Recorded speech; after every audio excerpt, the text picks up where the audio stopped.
Uma mensagem de golpe acabou com o dinheiro de aposentadoria do meu avô e por causa disso ele foi parar num asilo. Foi aí que descobri quem era o golpista de verdade e decidi dar um fim nisso. Depois que meus pais morreram de repente num acidente de barco, quando eu tinha só 8 anos, o conselho tutelar me declarou órfão. Depois de muita luta e de pedir ajuda pra todo mundo, só teve uma pessoa que topou ficar comigo, meu avô. Ninguém da família, nenhum professor, nem amigo, só ele. A gente nem era tão próximo antes, mas morar com ele foi a melhor coisa que poderia ter me acontecido. Ele era daquele tipo que esquentava o carro de manhã cedo sem ninguém pedir. Fazia meu prato preferido quando eu voltava pra casa nos dias ruins, mesmo sem perguntar nada. Gostava de ler o jornal em voz alta só pra sala não ficar silenciosa demais. Só que também era um homem fechado, tão reservado, que eu cheguei a acreditar que a morte dos meus pais nem tinha abalado ele. Me consolava tentando agir como se nada tivesse acontecido. Conforme fui crescendo, entrando no ensino médio, ele nunca deixou de estar do meu lado. Até quando comecei a sofrer bullying. Um grupo de alunos me empurrava contra o armário, jogava ovo em mim no caminho de casa. Quando contei tudo pro meu avô, achei que ele fosse avisar alguém na escola, mas ele só fez uns brownies e mandou eu deixar em cima do meu armário na hora do almoço.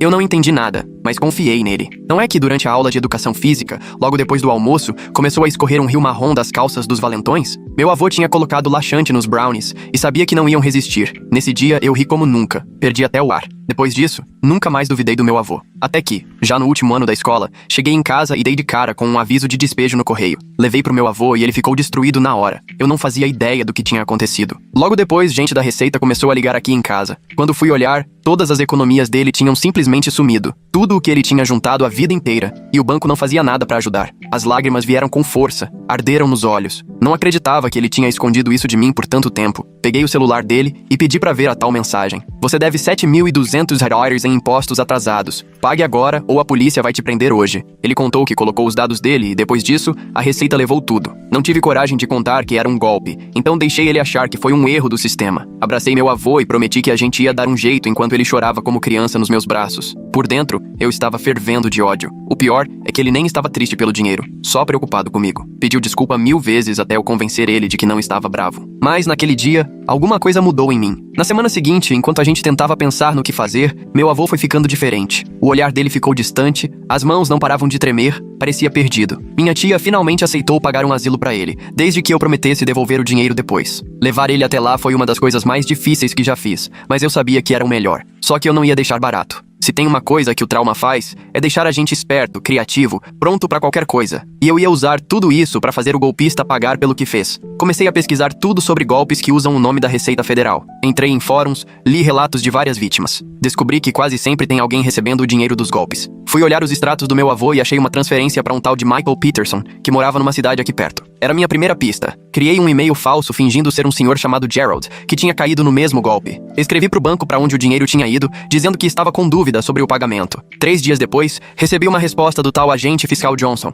explicando direitinho como transferir o dinheiro pra mesma conta do meu avô. Agora estava indo longe demais pra desistir. Fiz um perfil falso no Facebook pro Gerald Thompson, com foto de banco de imagens de um senhor cuidando do jardim, postagens antigas de família, netos, aposentadoria, tudo pra parecer real. Passei horas caprichando nos detalhes. Depois comecei a comentar em posts sobre impostos, sempre meio confuso, como se fosse fácil de enganar. Em menos de uma semana, o Gerald recebeu o pedido de amizade de um tal Mike Peters, nome falso óbvio, mas provavelmente é o Michael Peterson. Começamos a conversar e ele foi muito solícito, até demais. Chegou a sugerir de resolver tudo pessoalmente se eu levasse o dinheiro em espécie. Era minha chance. Combinamos de nos encontrar numa cafeteria no centro, lugar movimentado e neutro. Falei que estaria de boné azul pra ele me reconhecer. Ele disse que ia de jaqueta vermelha. Na véspera, quase desisti. Pensei que esse cara poderia ser perigoso. Mas aí fui visitar meu avô no lar Sunny Pines. E ele nem me reconheceu de primeira. Quando reconheceu, caiu no choro, pedindo desculpa de novo por ter perdido nossa casa. Aquilo me deu ainda mais força. Eu não tinha um plano ótimo. Parte de mim queria só confrontar o cara e gravar tudo pra levar pra polícia. Outra parte só queria ver ele de perto, olhar nos olhos. Só sabia que precisava estar ali. E aqui estou, sentado na cafeteria fingindo fazer lição de casa enquanto espero. Cheguei 1 hora antes, de olho na porta, mas claro que não estou de boné azul. Quero ver ele antes dele me ver. O celular está gravando no bolso e tenho outro gravador na mochila de reserva. Minhas mãos estão suando e eu mal toquei no café que pedi faz quase 40 minutos. Cada vez que a porta abre, meu coração dispara. Agora, entrou um cara de jaqueta vermelha. Tem uns 30 anos, bem arrumado, parece até meio nervoso, olhando ao redor, provavelmente procurando por um senhor de boné azul. Meu coração bate tão forte que parece que vai sair pela boca. Esse é o homem que destruiu a vida do meu avô com uma mensagem. O mesmo avô que me ensinou a andar de bicicleta, que ficava comigo nas noites em que eu estava doente, que nunca reclamou de ter que criar um neto quando podia estar aproveitando a aposentadoria. Agora ele está pedindo uma bebida no balcão. Em poucos minutos vai perceber que Gerald não vai aparecer e deve ir embora. Essa é minha única chance. Preciso decidir agora. Sigo ele? Encaro ele? Chamo a polícia? O que eu fizer agora muda tudo e não tem volta. Fecho meu notebook e respiro fundo. Pelo vovô Frank. Estou disposto a arriscar tudo. Inspiro mais uma vez e me levanto da mesa, com as pernas trêmulas, quase tropeçando como se andasse sobre gelatina, enquanto caminho até o balcão, onde o cara da jaqueta vermelha mexe distraidamente o açúcar no copo. Me aproximo dele, pego uns guardanapos, tentando parecer casual.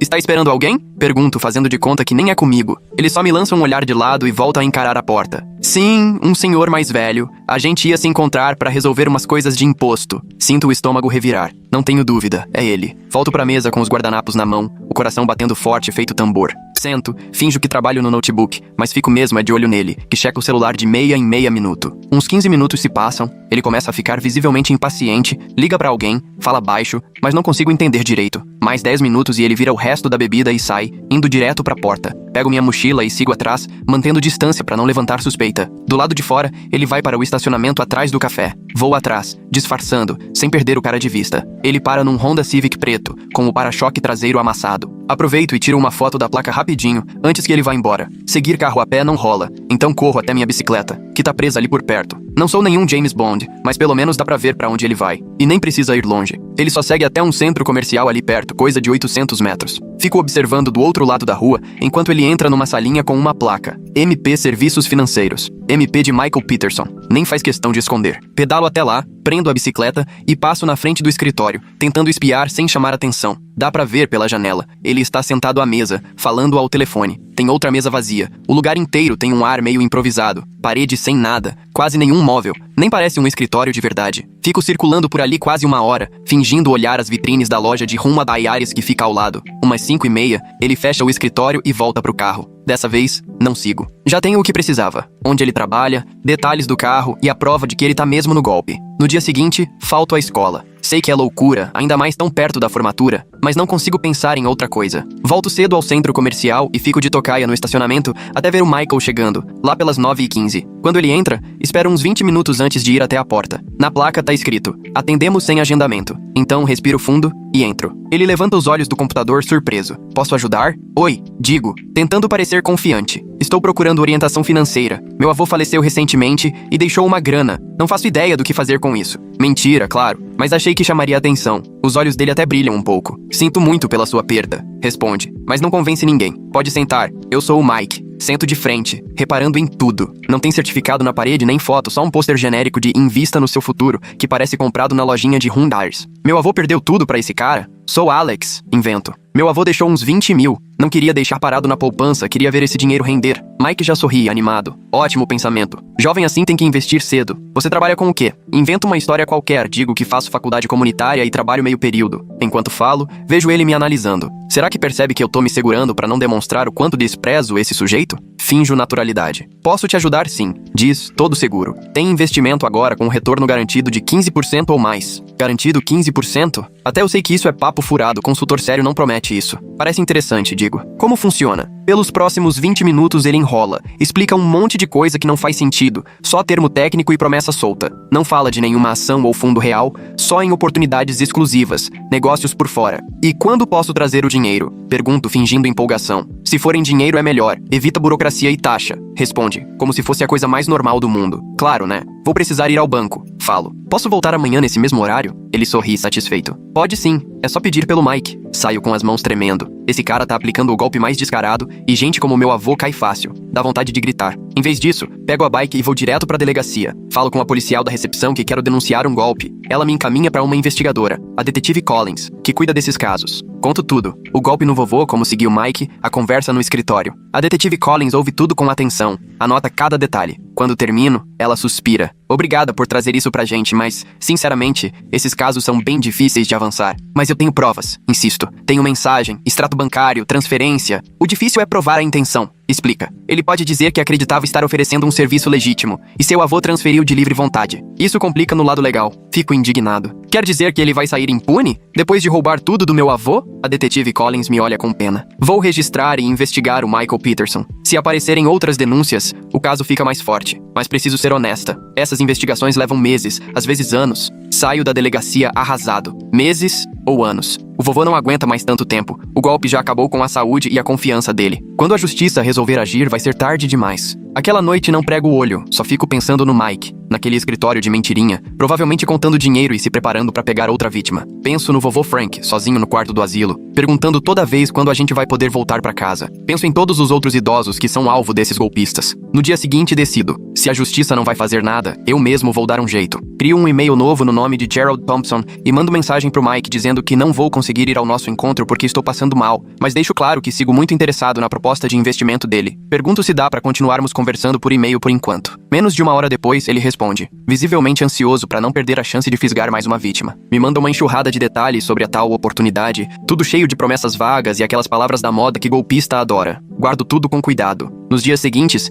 invento mais 3 identidades falsas, todas pessoas mais velhas com dinheiro no bolso querendo investir. Crio novos e-mails para cada uma e começo a trocar mensagens com o Mike. Toda vez ele manda praticamente a mesma proposta, só mudando um detalhe aqui e outro ali. O foco é sempre o mesmo. Precisa ser dinheiro vivo e a decisão tem que ser rápida. Paralelamente, começo a investigar o Mike a fundo. Uma busca caprichada no Google revela que Michael Peterson já trabalhou usando pelo menos outros 2 nomes de empresas nos últimos 3 anos. No Reclame Aqui, encontro algumas queixas, mas nada que tenha realmente prejudicado ele. Numa noite olhando o Facebook, vejo uma mulher chamada Elaine reclamando num grupo do bairro que perdeu dinheiro com um tal consultor financeiro. Mando mensagem na hora e, claro, era o próprio Mike. Conversamos por telefone e ela conta que perdeu 12 mil na oportunidade dele. Registrou o boletim de ocorrência, mas não deu em nada. As autoridades disseram que era minha palavra contra a dele. Ela me explica, desanimada. Ele tinha documentos que eu assinei, deixou tudo parecer que eu sabia do risco. Conto pra Elaine do meu avô e do meu plano de juntar provas pra pegar o Mike. No começo, ela fica desconfiada, mas topa ajudar. Na semana seguinte, entro em contato com mais 2 vítimas. O Thomas, que perdeu 5 mil reais, e a Jéssica, que perdeu toda a aposentadoria, 30 mil. Criamos um grupo de conversa para trocar informações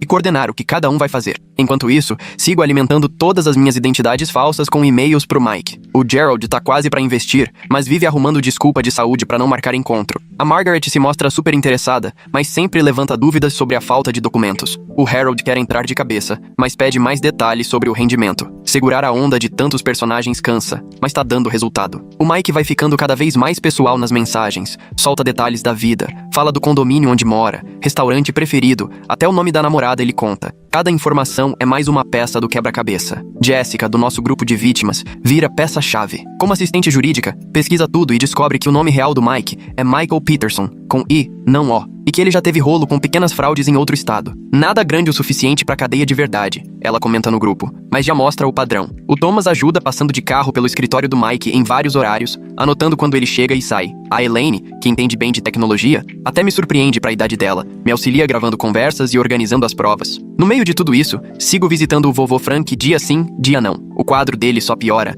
Às vezes me reconhece de cara, outras demoram um pouco. As enfermeiras dizem que ele quase não come. Quando pergunto, ele só encolhe os ombros. Qual o sentido? Diz olhando pela janela. Tudo que construí se foi. No fim de semana, levo o notebook pro Sunny Pines e mostro umas fotos da prova do vestido de formatura. A formatura é daqui a 2 semanas e, apesar de tudo, ainda vou me formar como segunda melhor aluna da turma dele. Olhando as fotos, vovô de repente aperta minha mão. Desculpa não poder ajudar com a faculdade, ele sussurra, com os olhos marejados. Eu tinha uma poupança pra você. Era a sua conta de estudos. Sinto o coração desmoronar de novo. Eu nem imaginava que ele tinha guardado aquele dinheiro pra mim. O dinheiro que o golpista levou não era só pra aposentadoria do vovô, era meu futuro também. Não se preocupa com isso, digo, apertando a mão dele. Consegui bolsas de estudo, lembra? E ainda posso trabalhar meio período. Mas por dentro só consigo sentir raiva. É o empurrão que faltava pra eu colocar meu plano em prática. No dia seguinte, reúno nosso pequeno grupo anti-golpe na casa da Elaine. Espalhamos todas as provas na mesa de jantar dela. E-mails, extratos, gravações, informações sobre o Mike. Quando vemos tudo junto, impressiona. Mas será que basta? Precisamos de uma prova definitiva,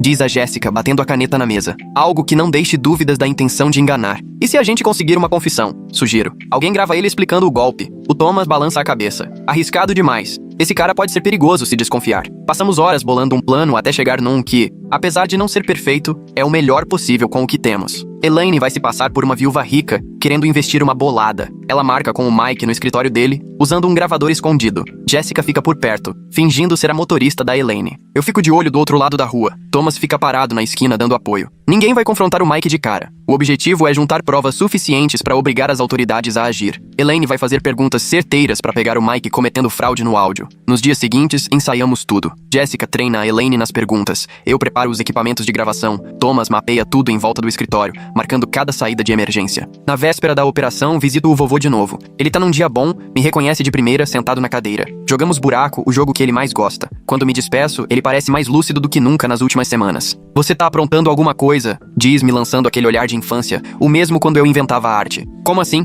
Tento disfarçar. É a mesma cara de quando você jogou corante verde na piscina da escola no dia de São Patrício. Ele fala quase sorrindo. Mas toma cuidado, minha filha. Seja lá o que for. Dá uma vontade enorme de contar tudo pra ele. Sobre o Mike, sobre o plano, sobre como a gente vai dar um jeito nessa história. Não quero alimentar falsas esperanças caso a gente dê com os burros na água. Então só aperto a mão dele e prometo que vou tomar cuidado. No dia seguinte, mal consigo focar na aula. Nosso plano está marcado para as 2 da tarde. Ou seja, vou precisar matar as 2 últimas aulas. Assim que bate o sinal do almoço, mando mensagem no grupo para confirmar se todo mundo está pronto e pedalo até o centro comercial onde fica o escritório do Mike. Me acomodo num café pequeno do outro lado da rua, de onde enxergo direitinho a fachada da MP Serviços Financeiros. Quando dá 13h55, a Elaine chega de carro com a Jessica dirigindo. Dá pra ver que a Elaine está nervosa, mas decidida, andando em direção ao escritório com uma bolsa grande pendurada no ombro. É lá que está nosso equipamento de gravação. Pelos binóculos, vejo o Mike recebendo ela na porta, todo sorridente, mas claramente ansioso. Eles se sentam à mesa dele e eu faço uma prece silenciosa para que tudo esteja funcionando como planejado. A ideia é que a Elaine passe uns 30 minutos conversando com o Mike, fazendo todas as perguntas que combinamos antes, aquelas que vão obrigar ele a dar declarações fraudulentas ou admitir, pelo menos, que os tais retornos garantidos não são tão garantidos assim. Perguntas sobre formação, registro em órgão oficial, sobre clientes anteriores. Olho pro relógio a cada 2 minutos, quase não encosto no café que pedi. 20 minutos depois do início da reunião, meu celular vibra com uma mensagem da Jessica. Tudo sob controle, a Elaine está mandando bem. Dou uma respirada de alívio e tomo um gole do café, já frio. Vai que dessa vez dá certo. Vai que a gente consegue as provas de que precisa pra... Nem termino o pensamento. Vejo o Mike levantar abruptamente, visivelmente irritado. Pelo binóculo, percebo que ele aponta pra bolsa da Elaine. Meu coração despenca. Ele achou o gravador. Na hora, mando mensagem pro grupo. Abortem! Ele descobriu. Fico paralisada de horror vendo o Mike dar a volta na mesa e avançar pra cima da Elaine com o rosto vermelho de raiva. Sem pensar, largo o celular e corro pela rua em direção ao escritório. Ouço uma porta de carro batendo. Deve ser o Thomas saindo do posto pra ajudar também. Entro esbaforida na MP Serviços Financeiros, bem na hora em que o Mike está tentando arrancar a bolsa da mão da Elaine. O que é isso aqui? Ele grita, segurando nossa câmerazinha. Larga ela! Eu berro. Mike se vira, surpreso ao ver uma adolescente invadindo o escritório. Elaine aproveita a distração para puxar a bolsa e correr para a porta. Você é aquele garoto, diz Mike de repente, reconhecendo. O que veio perguntar sobre investimentos em herança. O que é isso? Uma armação? Thomas aparece na porta, meio sem fôlego. Elaine, tá tudo bem? Ela faz que sim com a cabeça, apertando a bolsa com força. Mike olha de um para outro, sacando o que está acontecendo. Vocês acham mesmo que vão me passar para trás? Ele rosna. Vou processar vocês todos por assédio. Dou um passo à frente, tremendo, mas sem recuar. A gente sabe o que você fez com meu avô, com a Elaine, o Thomas, a Jessica. Sabemos das acusações de fraude em Ohio. Sabemos de tudo. Mike empalidece, mas logo se recompõe. Vocês não sabem de nada, e não tem como provar. Agora saiam do meu escritório antes que eu chame a polícia. Por favor, chame, digo, tentando parecer mais segura do que estou. Acho que eles vão se interessar pelo que a Elaine gravou antes de você notar a câmera. Foi um blefe. Não faço ideia se a gravação pegou algo relevante, mas ele não precisa saber disso. Ele fica encarando a gente, pensando no que fazer. Podem sair, diz por fim. Todos vocês. E apaguem tudo, senão vão se arrepender. Thomas avança com aquele jeito grandalhão que impõe respeito. Isso foi uma ameaça? Mike recua um pouco. Só quero que saiam. E a gente sai com a Elaine ainda agarrada à bolsa. Assim que estamos a salvo no carro da Jessica, Elaine tira o equipamento das gravações com as mãos tremendo. Será que pegamos alguma coisa que presta? Pergunto. Ela balança a cabeça. Não sei. Ele percebeu a câmera bem rápido, mas talvez o áudio tenha registrado algo. Vamos direto pra casa dela pra conferir. Conforme assistimos, meu ânimo vai pro chão. O vídeo mostra o Mike sendo todo cauteloso, nunca se comprometendo de verdade nem falando nada que o incrimine diretamente. Ele faz promessas vagas, mas sempre com ressalvas pra se proteger. Não é suficiente, desabafa a Jessica, traduzindo o que todo mundo sente. Nenhum promotor aceitaria um caso desses. Dá vontade de gritar de frustração. A gente chegou tão perto, e agora o Mike já está esperto, provavelmente vai fechar tudo e sumir, pronto pra enganar outros. Aquela noite, mal prego o olho. Só consigo pensar no vovô Frank, lá no quarto do asilo, se sentindo culpado por um erro que nem foi dele, e em como aquele picareta saiu impune, destruindo vidas sem pagar por nada. Penso em como o sistema falha com a gente. No dia seguinte, acordo com um novo plano. É arriscado, talvez até meio maluco, mas não tenho escolha. Mando mensagem pro nosso grupo anti-golpes pra se encontrarem na casa da Elaine depois da aula. Tive outra ideia, anuncio, quando todo mundo chega. Mas é meio doida. Explico tudo. Em vez de tentar fazer o Mike se auto-incriminar, a gente vai criar um flagrante, montando um Gerald Thompson falso. Alguém que seja o alvo perfeito pro tipo de golpe que ele costuma dar. Vamos armar pra ele cair direitinho, com as autoridades assistindo tudo de camarote. Mas a polícia já disse que não vai ajudar, lembra o Thomas. Com o que a gente tinha antes, não? Explico. Mas se conseguirmos fazer a detetive Collins presenciar um golpe ao vivo, aí muda de figura. Demora um pouco pra convencer todo mundo, mas no fim, todos topam tentar. O segredo vai ser conquistar o apoio da detetive Collins. Com a ajuda da Sarah, que tem experiência em escritório de advocacia, monto uma apresentação detalhada de tudo o que a gente já descobriu. No dia seguinte, volto à delegacia e peço pra falar direto com a Collins. Quando ela me vê, fica surpresa. Já de volta? Pergunta. Coloco minha pasta na mesa dela. Tenho mais provas sobre o Michael Peterson, muitas mesmo. Passo a próxima hora mostrando tudo. As vítimas, o padrão de fraude, as denúncias antigas de Ohio, até as gravações, mesmo limitadas. Explico como ele age e como escolhe pessoas mais velhas como alvo. Seu trabalho foi ótimo, ela admite quando termino. Mas ainda não é suficiente pra prisão. Era esse o momento que eu esperava. Me inclino na cadeira. É por isso que preciso da sua ajuda. A gente queria organizar uma operação para pegar o Mike em flagrante. A detetive Collins ergue as sobrancelhas, surpresa. Como é que é? Eu explico nosso plano. O pai do Thomas, William, já com 75 anos, topou se passar por um aposentado rico. Ele vai encontrar o Mike usando equipamento de gravação especial da polícia. Já cuidamos de todo o histórico falso dele e estamos nos comunicando com o Mike por e-mail como se fosse William Taylor. De jeito nenhum, corta a detetive Collins na hora. Não colocamos civis em operação policial. É perigoso e pode ser ilegal. Mas golpistas como esse passam a perna em gente como meu avô todo dia e ficam impunes, insisto. O sistema não está dando conta, precisamos tentar outra abordagem. Ficamos nesse debate por quase uma hora. Dá pra ver que ela entende o nosso lado, mas não consegue abrir mão dos protocolos da polícia. No final, ela solta um suspiro pesado. Vou conversar com meu chefe sobre isso. Não posso prometer nada. Não é um sim, mas também não é um não. Saio da delegacia sentindo um fio de esperança. 2 dias depois, a detetive Collins me liga. Para minha surpresa, o chefe dela se interessou pelo nosso caso. Pelo jeito, eles já tinham recebido outras denúncias de golpes parecidos na região. Estavam dispostos a considerar uma versão adaptada do nosso plano. Nos reunimos na delegacia com todo mundo. Elaine, Thomas, Jessica, William, a detetive Collins e o capitão Moreno, chefe dela. Juntos montamos um plano que respeitava os protocolos da polícia e ao mesmo tempo atendia nosso desejo por justiça. O William realmente ia se encontrar com o Mike fingindo ser um investidor, só que equipado com uma escuta profissional instalada pela equipe técnica da polícia. A Collins e o capitão Moreno iam ficar por perto monitorando tudo. O objetivo era fazer o Mike se comprometer e aceitar dinheiro em troca de promessas de retorno garantido, o suficiente para a prisão em flagrante. Passamos a semana treinando. William ensaiou seu papel de aposentado um pouco perdido, com dinheiro para investir. O pessoal da polícia instalou nele os equipamentos de gravação, tão discretos que quase não dava para perceber. Continuei trocando mensagens com o Mike, me passando pelo William, até combinarmos o encontro para a segunda-feira, 10 da manhã. No fim de semana antes da operação, fui visitar o vovô Frank. Ele estava num dia bom. As enfermeiras disseram que ele tinha comido direitinho e até participado das atividades em grupo. Sentados vendo um jogo de beisebol na TV pequena do quarto, senti uma esperança renovada. Talvez, só talvez, fazer justiça ajudasse meu avô a resgatar um pouco do que perdeu. Não falo só do dinheiro, mas da dignidade, da paz de espírito. Segunda-feira amanheceu perfeita, céu azul, sem ameaça de chuva para atrapalhar os equipamentos. Era para eu estar na escola, mas disse que estava doente. Nem pensar em perder esse momento. Me instalei no café em frente ao escritório do Mike, exatamente como planejamos. Oficialmente eu não fazia parte da operação, mas a detetive Collins permitiu que eu acompanhasse tudo de longe. A Elaine estava algumas mesas pra frente, fingindo que lia o jornal. Thomas esperava no carro, parado na rua ao lado. Jessica estava no trabalho, mas não parava de mandar mensagem pedindo notícias. Às 9h55, William chega dirigindo o Buick discreto do Thomas, perfeito para o papel de aposentado endinheirado. Ele estava de camisa social, calça e cardigã, apesar do calor. Parecia mesmo um senhor vulnerável, pronto para cair em golpe. A detetive Collins e o capitão Moreno estavam estacionados num carro descaracterizado ali perto, ouvindo tudo pela escuta do William. O plano era esperar o Mike aceitar o dinheiro e prometer ganhos impossíveis para então agir. William entra pontualmente no escritório do Mike. Pelos meus binóculos, vejo os dois se cumprimentando. Mike parece animado. Afinal, William tinha falado em investir 50 mil reais. Uma fortuna para um golpista. Tomo meu café nervoso, de olho no relógio. A Elaine me olha do outro lado e faz um sinal discreto de positivo. Tem que dar certo. Não pode dar errado agora. Uns 15 minutos depois, vejo a detetive Collins falando no rádio. Algo está acontecendo. Tento enxergar melhor com os binóculos. William tira um envelope do bolso do paletó. Era um envelope com dinheiro marcado, cedido pela polícia. Entrega para o Mike, que fica radiante. E então tudo acontece muito rápido. A detetive Collins e o capitão Moreno saltam do carro e vão correndo para o escritório. 2 outros policiais que eu nem tinha percebido aparecem de uma van estacionada na rua. Todos vão direto para a MP Financial Services. Entram sem fazer alarde, mas decididos. Larguei meu café e atravessei a rua correndo, ignorando os chamados da Elaine para eu esperar. Cheguei bem na hora em que a Collins e o Moreno saíam do escritório levando o Mike algemado. William veio logo atrás, claramente abalado, mas com um ar de vitória. "O que aconteceu?" perguntei, ainda sem fôlego. A detetive Collins sorriu de leve. "Pegamos ele em gravação, prometendo o retorno garantido de 20% sem risco, dizendo que era consultor licenciado e aceitando dinheiro sem documento nenhum. É fraude, não tem dúvida." Vi quando colocaram o Mike no banco de trás da viatura. Ele me encarou antes de fechar a porta, misto de raiva e confusão. Não desviei o olhar. Queria mesmo que ele soubesse quem tinha ajudado a derrubá-lo. William se aproximou e passou o braço pelos meus ombros. "Seu avô ia ficar orgulhoso", ele disse baixinho. Pela primeira vez em meses, senti que podia respirar de novo. Não acabou.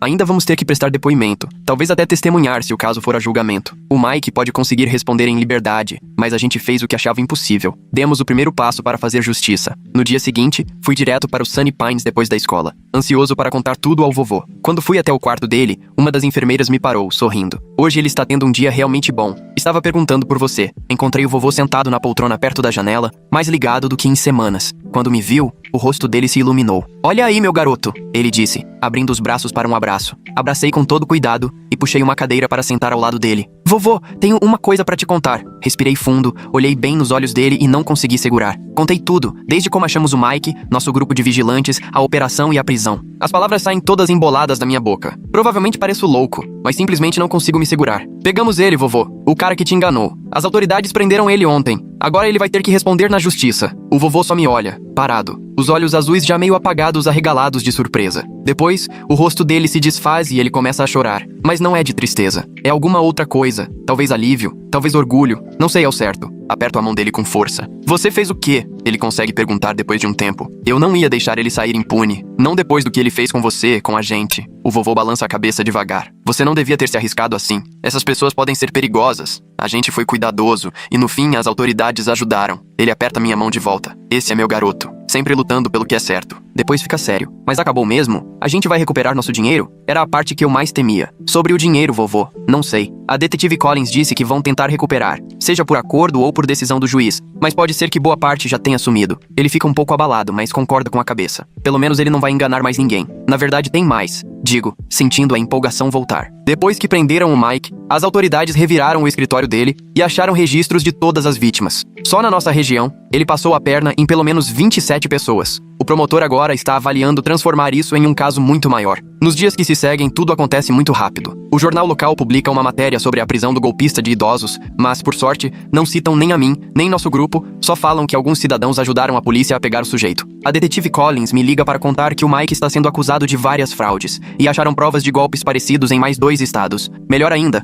ela diz que, como são muitas vítimas, talvez criem um fundo para ressarcimento. Não é certeza, mas existe a chance de o vovô conseguir de volta pelo menos uma parte do dinheiro. Passei a semana toda visitando o vovô. As enfermeiras me disseram que ele mudou bastante desde que contei sobre a prisão. Está comendo melhor, participando das atividades, até fez amizade com outros moradores. Foi como se tirassem um peso enorme dos ombros dele. Numa tarde, chego lá e pego ele jogando cartas com uma senhora chamada Susan. Ela sorri para mim quando o vovô nos apresenta. Depois, quando ela sai para a fisioterapia, ele me explica que Susan perdeu o marido no ano passado. Gente boa, e faz um biscoito de limão maravilhoso. Eu olho para ele, levanto a sobrancelha e ele chega a corar. Meu avô, com 78 anos, corando igual adolescente, coisa mais fofa do mundo. "Só amigos", ele murmura, mas tem um brilho nos olhos que eu não via fazia meses. 2 semanas depois, estou no palco da formatura recebendo meu diploma como oradora da turma. De lá de cima vejo a tia Karen sentada com o marido, com aquela cara de tédio de sempre, mas ao lado deles está o vovô Frank, todo ereto na cadeira de rodas, com um orgulho que quase brilha. Susan está ao lado dele, segurando sua mão.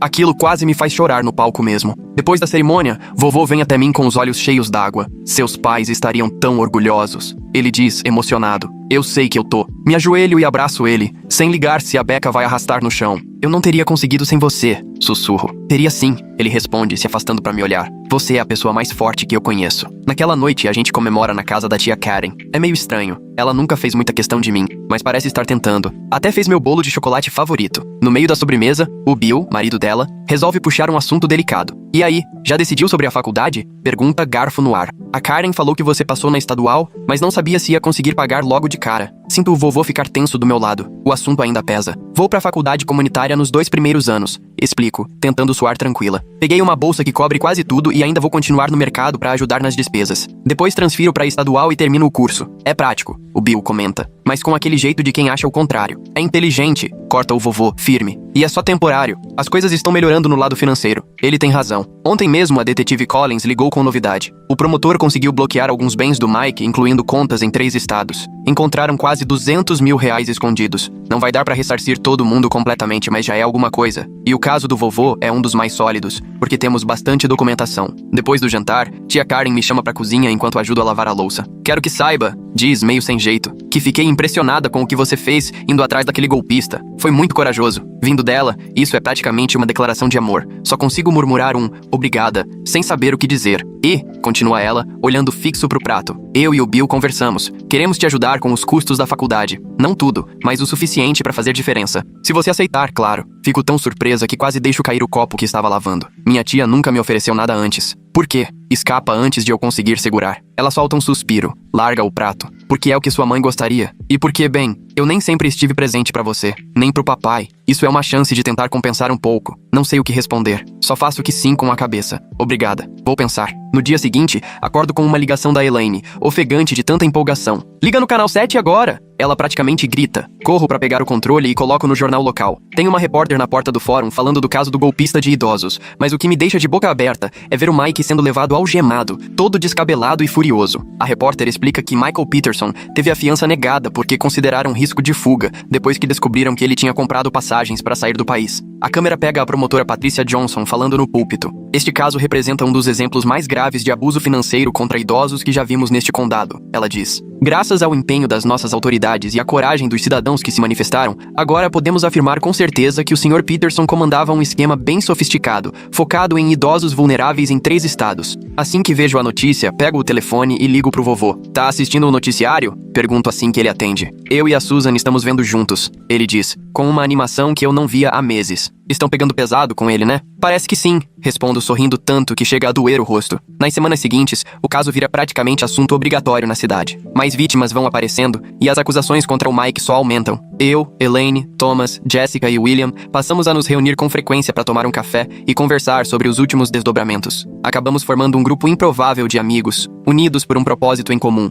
Num fim de tarde de junho, a detetive Collins me liga com uma novidade importante. O promotor propôs um acordo pro Mike, e ele aceitou. Vai cumprir pelo menos 5 anos de prisão e terá que ressarcir as vítimas. Não é tudo que todo mundo perdeu, mas a conta chega a uns 60 centavos por real. Já é bem melhor do que nada. Tem mais uma coisa, acrescenta a detetive Collins. O promotor queria saber se você toparia falar durante a sentença, representando as vítimas. Fica totalmente a seu critério. Penso por um instante. Sim, claro que topo. No dia da audiência, chego ao tribunal um verdadeiro feixe de nervos. Nunca falei em público desse jeito antes. A Elaine me ajudou a escrever o que eu ia dizer, e já ensaiei umas 100 vezes. Mas minhas mãos continuam tremendo quando entro na sala. O Mike está ali, na mesa dos réus, parecendo até menor dentro do uniforme laranja. Nosso grupo anti-golpe se espalha pela galeria. O vovô fez questão de ir também, com a Susan segurando forte a mão dele. Até a tia Karen e o Bill apareceram, meio desconfortáveis, lá na última fileira. Quando chega a minha vez, caminho até o púlpito sentindo que minhas pernas vão falhar. Desdobro o papel, respiro fundo e encaro o Mike. Ele desvia o olhar, mas consigo ver a vergonha estampada no rosto dele. Ótimo. Pouso o papel na mesa. Sei exatamente o que preciso dizer. Meu avô me criou depois que meus pais morreram quando eu tinha 8 anos. Começo,